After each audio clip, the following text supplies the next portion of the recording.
নমস্কাৰ, মোৰ এই new S L study YouTube চেনেললৈ আপোনাক স্বাগতম জনাইছোঁ। যদি এই চেনেলত আপুনি প্ৰথমবাৰ আহিছে তেতিয়াহ'লে চেনেলটো ছাবস্ক্ৰাইব কৰিব। এই চেনেলত থকা বহুতো প্ৰশ্ন উত্তৰখিনি আপোনাক যথেষ্ট সহায় কৰিব। বৰ বেছি নকওঁ, এতিয়া প্ৰথম প্ৰশ্নটোলৈ আগবাঢ়ো আহক। প্ৰথম প্ৰশ্নটো হৈছে ব্ৰাউন ৱাটাৰফলছ ক'ত অৱস্থিত? ইয়াৰ শুদ্ধ উত্তৰটো হৈছে নিউজিলেণ্ড।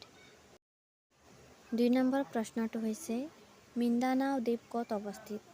ইয়াৰে শুদ্ধ উত্তৰটো হৈছে ফিলিপাইনছ। ৩ নম্বৰ প্ৰশ্নটো হৈছে চিকন্দৰ শ্বাহে কাৰ শাসনকালত কমতা ৰাজ্য আক্ৰমণ কৰিছিল? ইয়াৰে শুদ্ধ উত্তৰটো হৈছে ক ইন্দ্ৰনাৰায়ণ। ৪ নম্বৰ প্ৰশ্নটো হৈছে তলৰ কোনখন গ্ৰন্থ শিলভদ্ৰৰ ৰচনা? ইয়াৰ শুদ্ধ উত্তৰটো হৈছে খ অনুসন্ধান।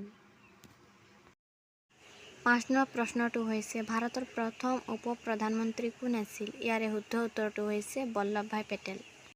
৬ নম্বৰ প্ৰশ্ন পৃথিৱীৰ সৰ্ববৃহৎ ব-দ্বীপ কোনটো? ইয়াৰে শুদ্ধ উত্তৰটো হৈছে সুন্দৰবন ব-দ্বীপ। এতিয়া ৭ নম্বৰ প্ৰশ্নটো হৈছে চক্ৰশিলা অভয়াৰণ্য কোন জিলাত আছে? ইয়াৰে শুদ্ধ উত্তৰটো হৈছে ধুবুৰী।